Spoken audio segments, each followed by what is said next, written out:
Bonjour monsieur, nous savons que vous avez publié le livre Voir l'Afrique avec les yeux du futur, qui se concentre sur le rôle important de l'initiative La ceinture et la route dans la promotion du développement de l'Afrique.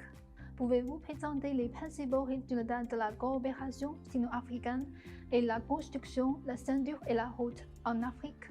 Et que pensez-vous de la signification de l'initiative pour l'Afrique et pour le monde entier?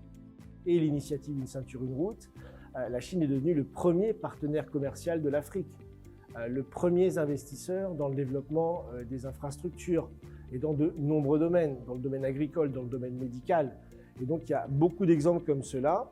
Il y a eu, par exemple, si on prend des cas précis comme le Burundi, par exemple, aujourd'hui où la Chine a envoyé des experts agricoles pour promouvoir et former des gens sur la production de riz hybride.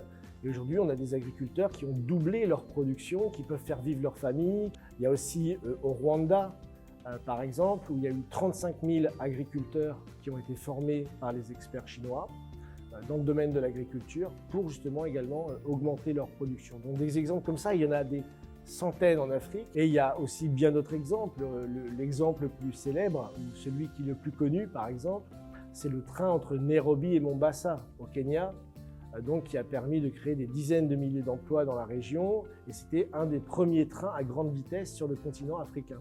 Donc on a tout comme ça un ensemble de projets dans le cadre de l'initiative Une ceinture, une route, et qui ont vraiment contribué à sortir l'Afrique du déficit infrastructurel dans lequel elle était, du déficit en matière de santé, du déficit en matière d'école, du déficit en matière agricole.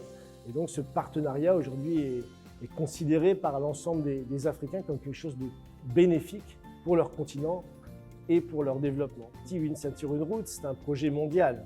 Oui. Qui est toute l'idée de Xi Jinping quand il a lancé l'initiative Une ceinture, une route, c'est l'idée d'un destin commun, partagé pour l'humanité. Et cette initiative représente aujourd'hui un succès.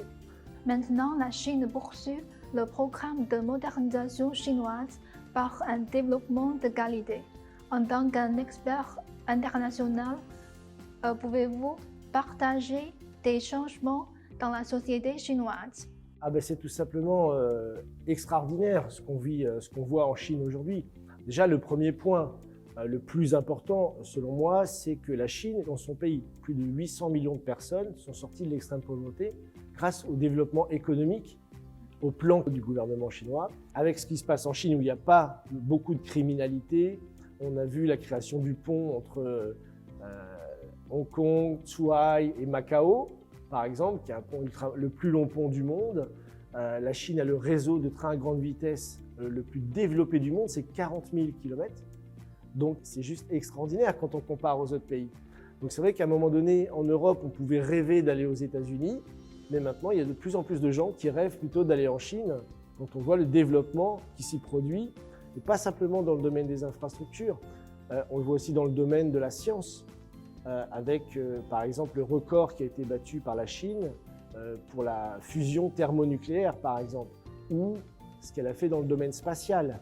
Vous savez, avec le rover sur Mars, sur la face cachée de la Lune, tout ça sont des prouesses technologiques qui aujourd'hui sont regardées dans le monde entier. Et je pense qu'aujourd'hui, tout le monde voit la Chine comme le véritable moteur économique du monde.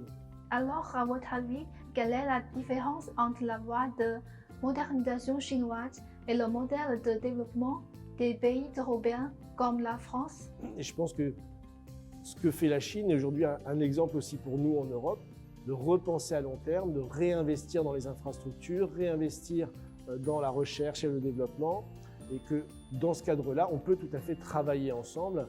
D'ailleurs, il y a beaucoup de partenariats entre la France et la Chine dans des domaines de pointe, par exemple. Déjà, il faut dire que, comme je l'ai dit, la Chine est devenue un modèle économique pour beaucoup de pays dans le monde. Le 17 décembre, le 24e sommet Chine-Union européenne s'est tenu avec succès à Pékin.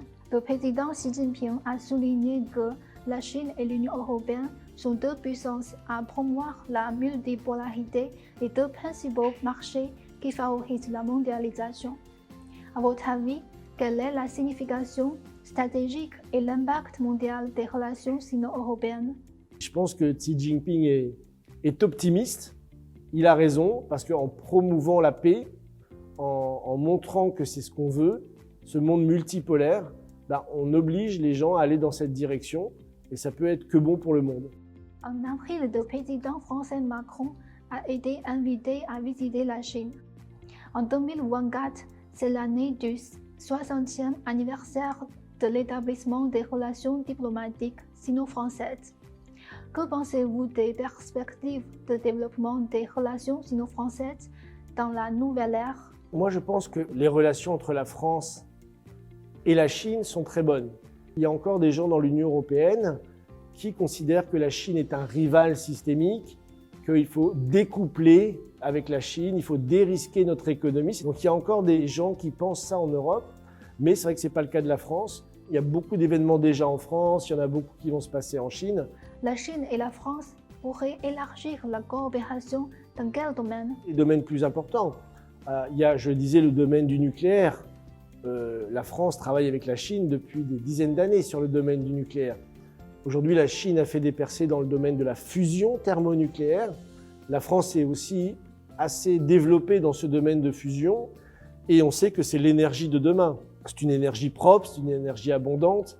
Donc ça, c'est un des domaines dans lequel, je pense, on va beaucoup travailler avec la Chine dans les années à venir.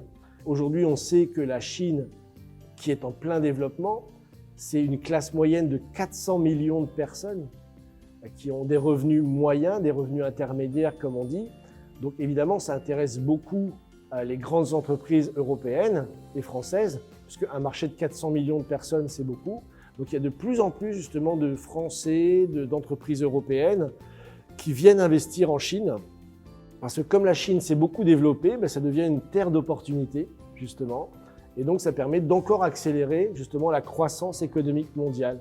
Donc tout ça, c'est une dynamique vertueuse qui, grâce au développement de la Chine, permet de tirer l'économie mondiale. Oui, merci, monsieur. Merci à vous.